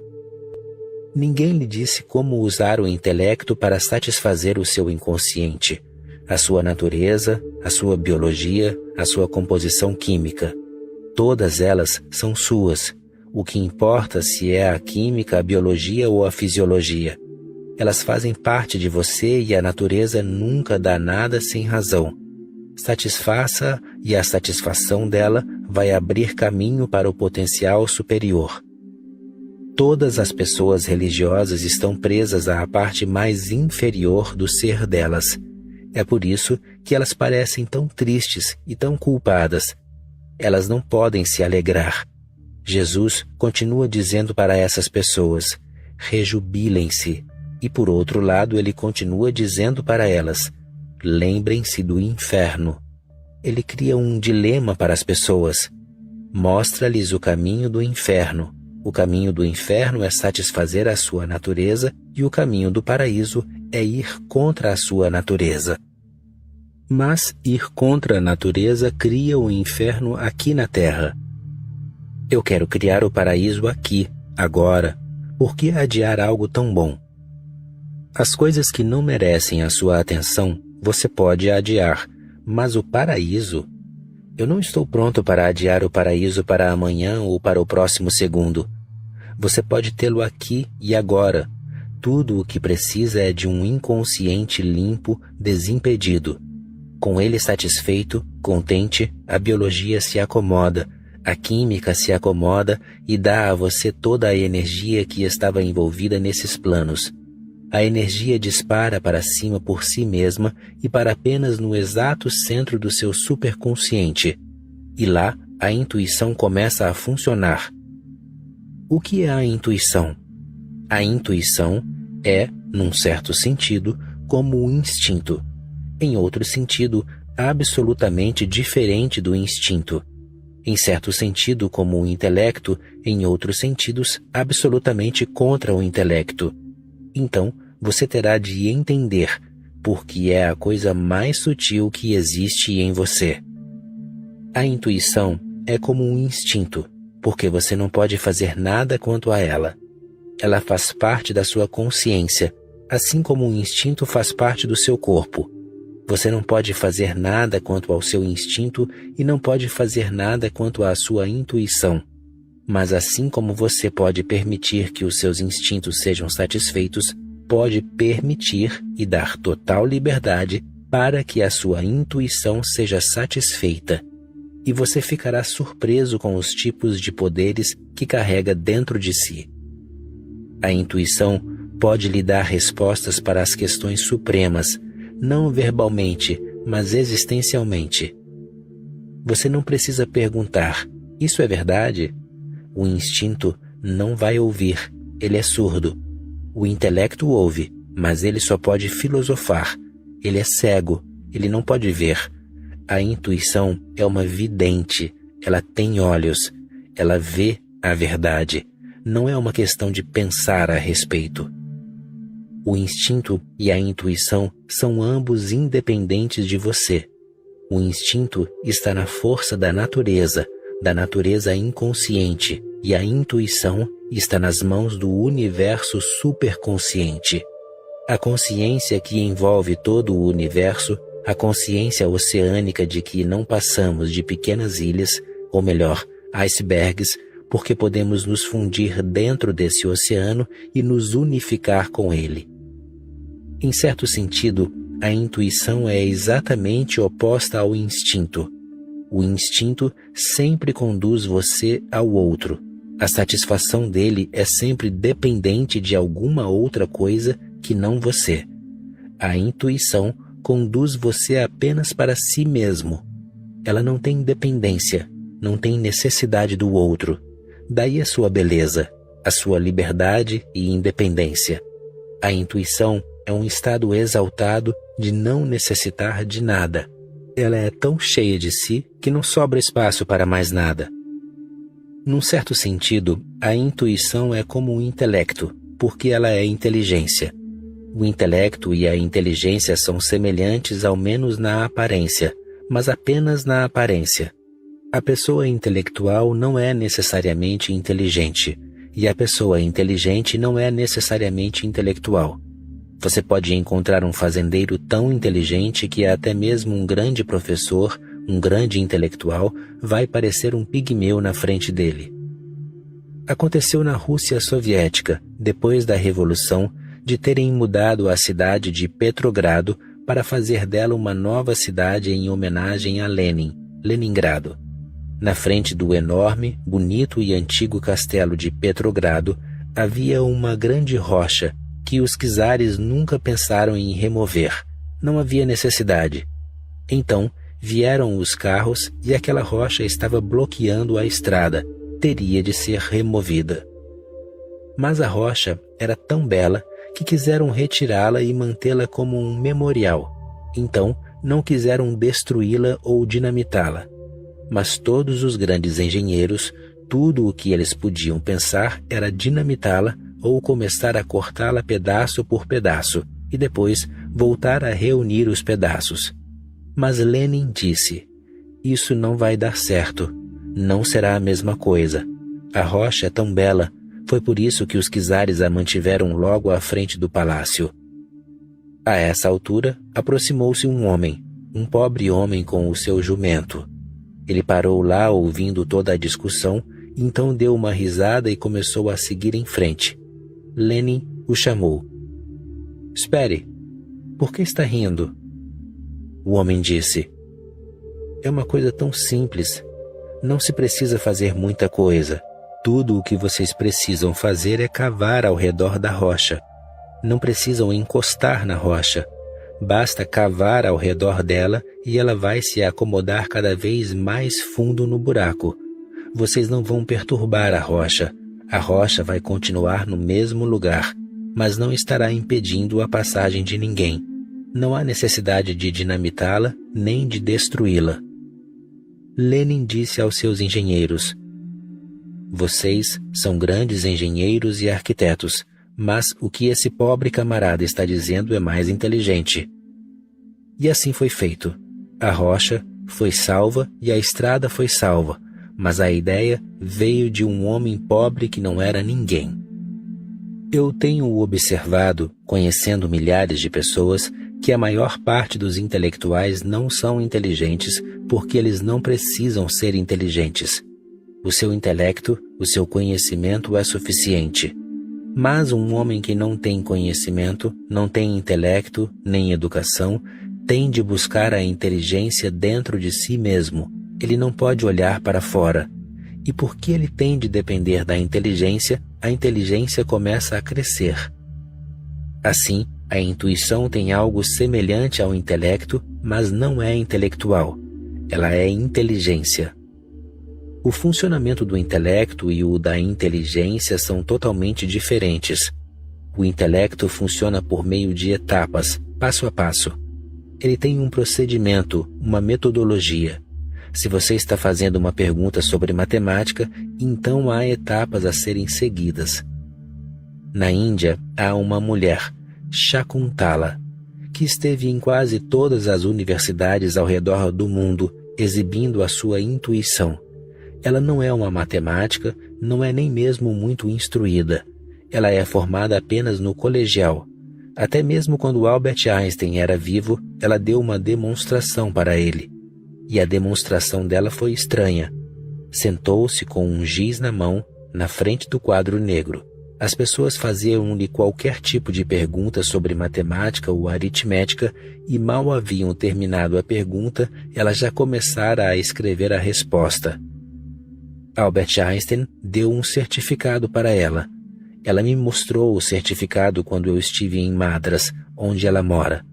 Ela me mostrou todos os seus certificados e o de Albert Einstein dizia: fiz a essa mulher uma pergunta que levei 3 horas para responder porque tive de seguir um método. Não posso passar direto da pergunta à resposta. Eu sei que ninguém pode fazer isso em menos tempo do que eu, e esse tempo é de 3 horas. Outros podem levar até 6 horas ou mais, mas eu posso fazê-lo em 3 horas, porque já o fiz antes. Mas todo o procedimento tem de ser seguido.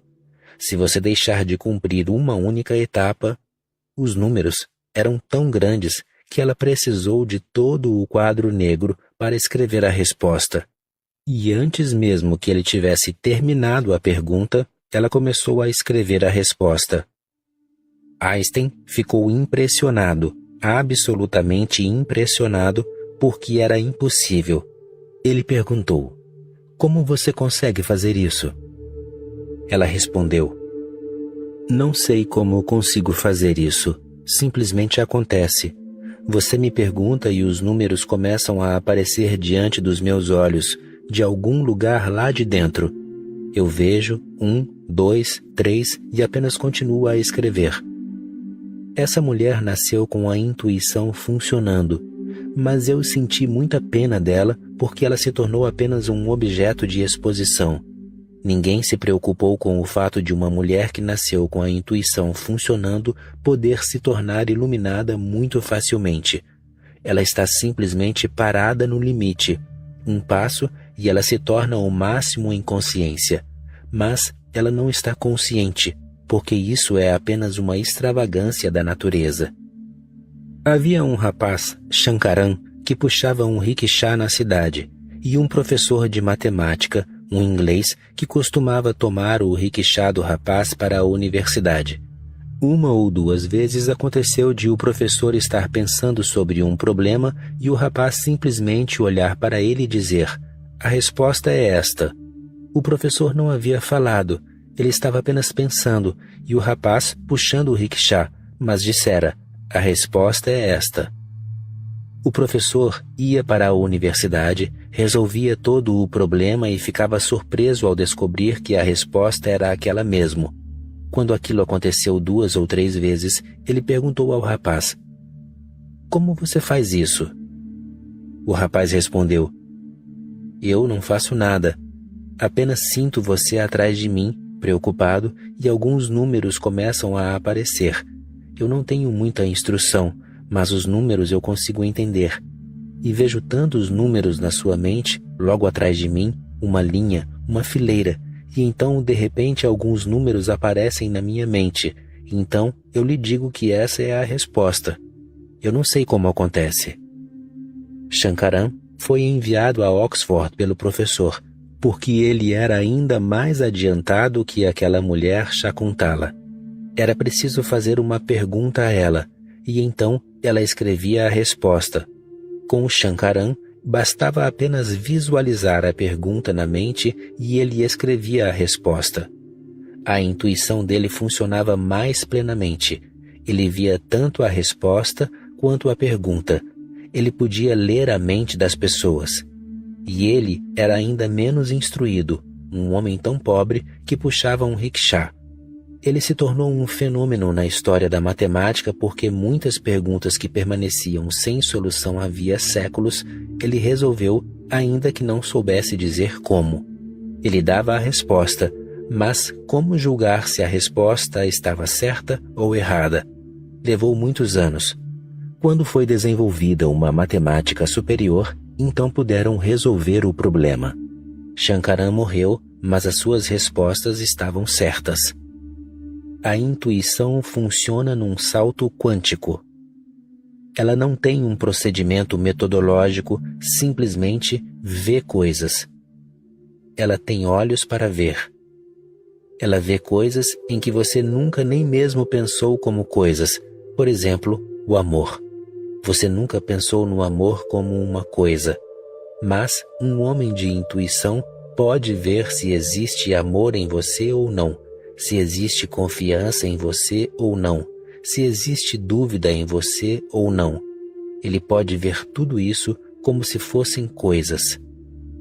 Do meu ponto de vista, a intuição ocupa o lugar mais elevado, e é a esse local que estou tentando alçar você. Um inconsciente não desobstruído prende você. Desobstrua-o, e a maneira de desobstruí-lo é satisfazendo-o, deixando-o tão satisfeito que ele lhe diga: por favor, pare, é mais do que eu precisava. Só então o deixe. E com isso, o seu intelecto estará cheio daquele fluxo de energia revigorado que ele converte em inteligência. Então, a energia continua aumentando e abre as portas da intuição. Então, você poderá ver coisas que não são visíveis aos seus olhos físicos, coisas que não são nem ao menos coisas. O amor não é uma coisa, a verdade não é uma coisa, a confiança não é uma coisa, mas todos são realidades, muito mais reais do que as suas coisas. Mas eles são realidades apenas para a intuição, eles são existenciais. E uma vez que a sua intuição comece a funcionar, pela primeira vez você é realmente humano. Com o inconsciente você é animal. Com o consciente você não é mais animal. Com o superconsciente você é humano. Eu adoro citar um místico baú, Chandidas, porque esse homem, numa declaração simples, condensou toda a minha visão. Sabarupar Manu Satya, Taharupar Nahin. Acima de tudo está a verdade do homem e acima dessa não há nada. Esse homem, Chandidas, deve ter sido um homem autenticamente religioso. Ele está negando Deus, ele está negando tudo acima do florescimento humano. Sabarupar, acima de todos, acima de tudo. Manu Satya, a verdade do homem. Taharupar Nahin. E além disso, eu viajei muito. Não há nada. Depois de alcançar o seu potencial humano em seu total florescimento, você terá chegado em casa. Parte 2. Barreiras ao saber. Saber significa ficar em silêncio, completamente em silêncio. Então, você pode ouvir a voz baixa e calma do seu íntimo. Saber significa deixar a mente de lado. Quando você está absolutamente calmo, sem se mover, nada se agita em você. As portas se abrem. Você faz parte dessa existência misteriosa. Você a conhece tornando-se parte dela, tornando-se um participante dela. Isso é saber. Capítulo 4. Conhecimento. Qual é a diferença entre conhecimento e saber? Não existe diferença no dicionário, mas na vida existe uma enorme diferença. O conhecimento é uma teoria, o saber é uma experiência. Saber significa você abrir os seus olhos e ver. Conhecimento significa que alguém abriu os olhos, viu e comenta a respeito, e você simplesmente continua reunindo as informações. O conhecimento é possível até mesmo se você for cego. O conhecimento é possível. Sem olhos, você pode aprender muitas coisas sobre a luz, mas saber não é possível se você for cego. Saber é possível apenas se os seus olhos estiverem saudáveis, sadios, se você puder ver. Saber é autenticamente uma experiência sua.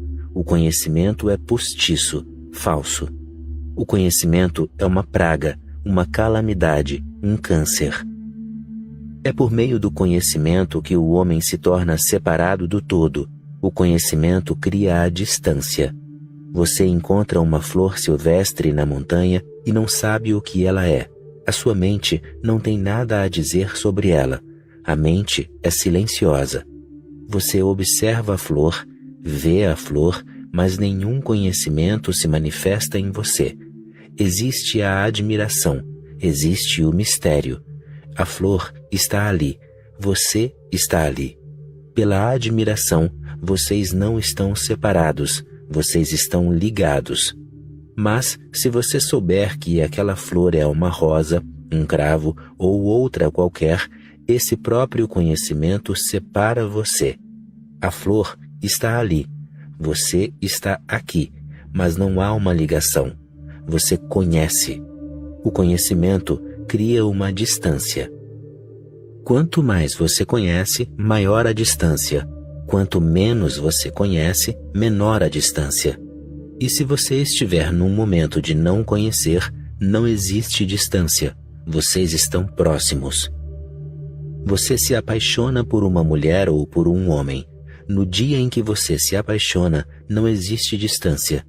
Existe apenas admiração, uma emoção, uma excitação, um êxtase, mas não conhecimento. Você não sabe quem é aquela pessoa. Sem o conhecimento, não existe nada para separá-los. Daí a beleza daqueles primeiros momentos de amor. Depois que você viveu junto com a pessoa, por 24 horas apenas, o conhecimento se formou. Então, você tem algumas ideias sobre a pessoa. Você sabe quem ela é. Existe uma imagem. 24 horas criaram um passado. Aquelas 24 horas deixaram marcas na mente. Você observa a mesma pessoa e não há mais o mesmo mistério. Você está descendo a montanha, aquele pico ficou para trás. Entender isso é entender muito. Entender que o conhecimento separa, o conhecimento produz uma distância, é entender o verdadeiro segredo da meditação. A meditação é um estado de não conhecer. A meditação é espaço puro, não perturbado pelo conhecimento. Sim, a história bíblica é verdadeira. Aquele homem caiu por causa do conhecimento, ao comer o fruto da árvore do conhecimento. Nenhuma outra escritura do mundo ultrapassa essa. Essa parábola é a última palavra. Nenhuma outra parábola atingiu um ponto mais alto do que essa compreensão. Parece tão ilógico que o homem tenha caído pelo conhecimento. Parece ilógico porque a lógica faz parte do conhecimento. A lógica é tudo que sustenta o conhecimento. Parece ilógico porque a lógica é a causa profunda da queda do homem. Um homem que seja absolutamente lógico, absolutamente razoável, sempre sensato, que nunca permite nada ilógico na sua vida, é um louco. A sanidade mental precisa ser equilibrada pela insanidade. A lógica precisa ser equilibrada pela ilógica. Os opostos se tocam e se equilibram. Um homem que seja apenas racional é irracional. Ele perde muito. Na verdade, ele continua perdendo tudo o que é bonito e tudo o que é verdadeiro. Ele coleta coisas triviais. A sua vida é uma vida mundana. Ele é um homem mundano. Essa parábola bíblica é de uma compreensão imensa. Por que terá o homem caído pelo conhecimento? Porque o conhecimento distancia, porque o conhecimento cria um eu e tu, porque o conhecimento cria um sujeito e um objeto, o conhecedor e o conhecido, o observador e o observado. O conhecimento é basicamente esquizofrênico.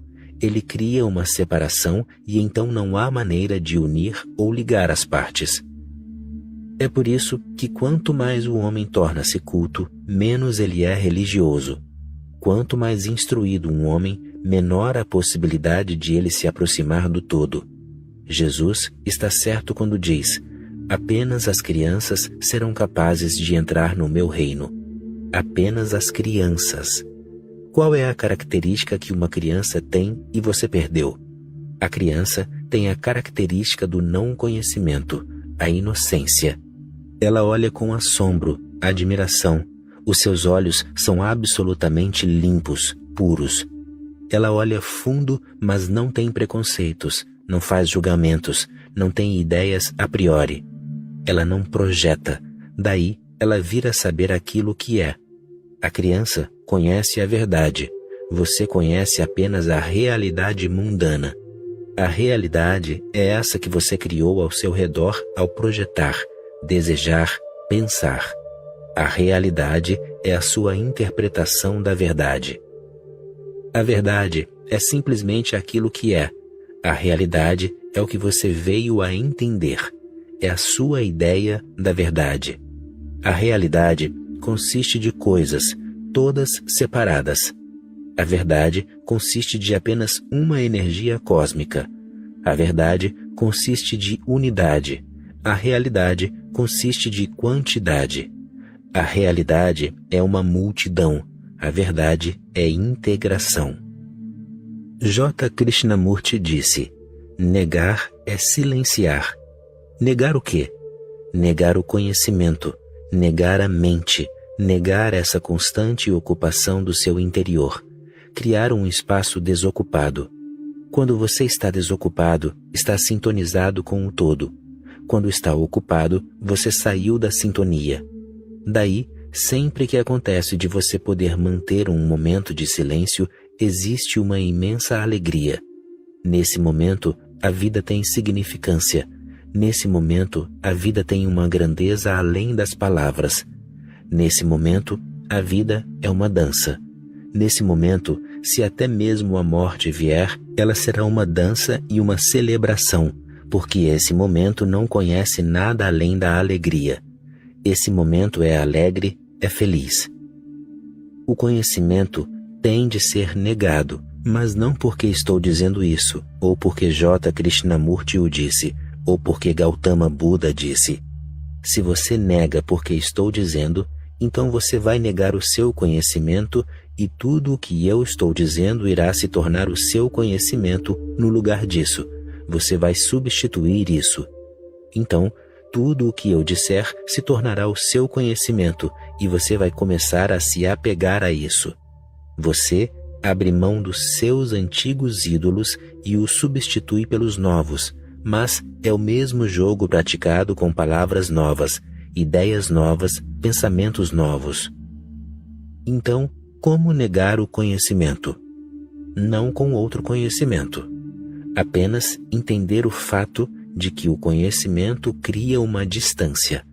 Apenas entender esse fato intensamente, totalmente, é suficiente. Não que você tenha de repor esse conhecimento com outra coisa. Essa intensidade é como o fogo. Essa intensidade reduzirá o seu conhecimento a cinzas. Essa intensidade é suficiente. Essa intensidade é conhecida como compreensão. A compreensão queimará o seu conhecimento e ele não será substituído por outro conhecimento. Então fica o vazio, shunyata. Então resta a nulidade, porque então não existe conteúdo. Existe a verdade não perturbada, não distorcida. Você tem de ver o que estou dizendo. Não é para você aprender o que estou dizendo. Atenção, ouça-me. Não comece a reunir conhecimento. Atenção, não comece a acumular. Ouvir-me deve ser uma experiência de percepção. Você deve ouvir com intensidade, com totalidade, com o máximo de compreensão que lhe for possível. Nessa própria compreensão, você entenderá a questão e essa própria visualização é transformação. Não que você tenha de fazer algo mais depois disso. A visualização em si provoca a mutação. Se for necessário fazer algum esforço, isso simplesmente mostra o que você deixou de entender. Se você amanhã me perguntar, eu entendi que aquele conhecimento é uma maldição, que aquele conhecimento produz distância. Bem, como abro mão dele? Então, você não entendeu. Se o como aparecer, então você não entendeu. O como não pode aparecer, porque o como é pedir mais conhecimento. O como é pedir métodos, técnicas, o que deve ser feito. A percepção é suficiente. Ela não precisa ser ajudada por nenhum esforço adicional. O fogo dela é mais do que suficiente para queimar todo o conhecimento que você carrega interiormente. Apenas entenda a questão. Ouça o que estou dizendo. Me acompanhe. Ouça o que estou dizendo. Segure a minha mão e avance para os espaços que estou tentando ajudar você a avançar. E entenda o que estou dizendo. Não questione. Não diga sim. Não diga não. Não concorde. Não discorde. Apenas me acompanhe nesse momento. E de repente a percepção acontece. Se você estiver ouvindo com atenção, e com atenção não quero dizer concentração. Com atenção estou apenas querendo dizer ouvir com compreensão, não com a mente insensível. Você vai ouvir com inteligência, com vivacidade, com abertura. Você está aqui, agora, comigo. É isso que eu quero dizer com atenção. Você não está em nenhum outro lugar. Não está comparando mentalmente o que estou dizendo com os seus antigos pensamentos. Você não está comparando nada, não está julgando. Você não está julgando interiormente dentro de você, se o que estou dizendo é certo ou não, ou até que ponto é certo. Ainda outro dia, eu estava conversando com um buscador. Ele tinha a característica de um buscador, mas estava carregado de conhecimento. Enquanto eu falava com ele, os olhos dele encheram-se de lágrimas. O coração dele estava apenas se abrindo e naquele exato instante a mente chegou e destruiu toda a beleza do momento. Ele estava apenas seguindo o coração e se abrindo, mas imediatamente a mente apareceu. Aquelas lágrimas que estavam a ponto de correr desapareceram. Os olhos dele ficaram secos. O que havia acontecido? Eu disse alguma coisa com que ele não podia concordar. Ele estava concordando comigo, até certo ponto. Então, eu disse alguma coisa que ia contra os antecedentes judaicos dele, que iam contra a Cabala, e imediatamente toda a energia mudou. Ele disse: está tudo certo. Tudo o que você diz está certo. Mas essa coisa aí, isso de Deus não ter sentido, de que a vida existe sem um propósito, com isso eu não posso concordar. Porque a Cabala diz exatamente o contrário, que a vida tem um sentido, que Deus tem sentido, que Ele está nos guiando para um determinado destino, que existe um destino. Pode ser que ele nem ao menos tenha reparado, que ele deixou de entender naquele momento por que ocorreu-lhe a comparação.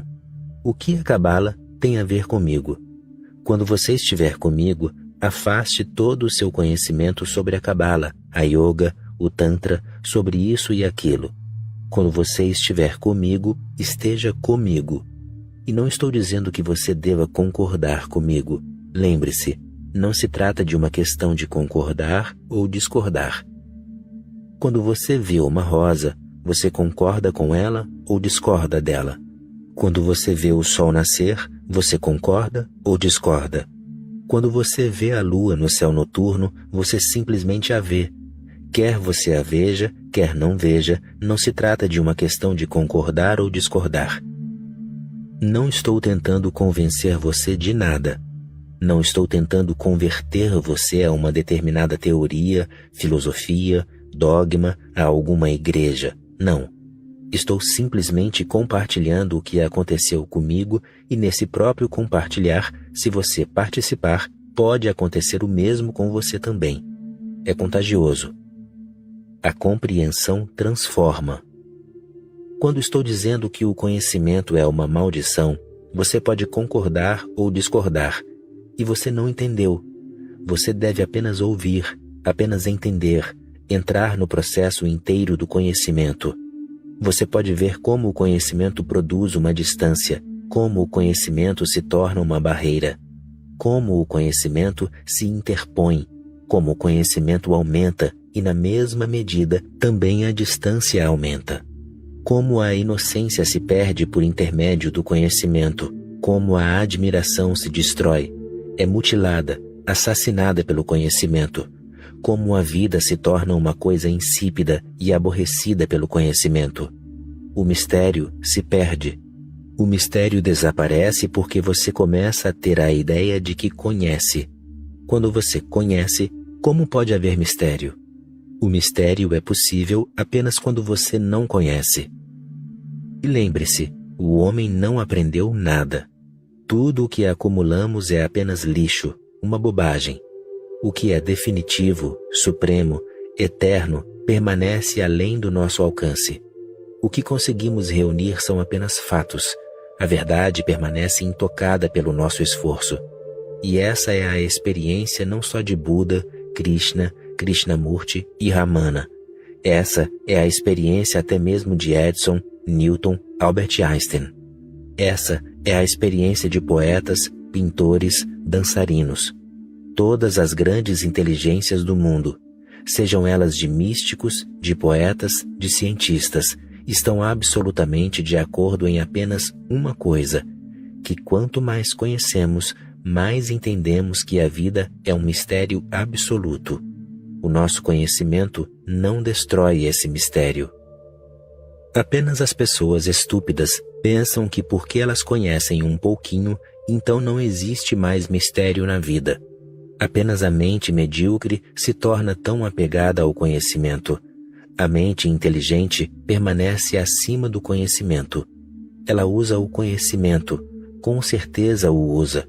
Ele é útil, é utilitário, mas sabe perfeitamente bem que tudo o que é verdade está oculto, permanece oculto. Podemos continuar conhecendo, mas o mistério permanece inexaurível.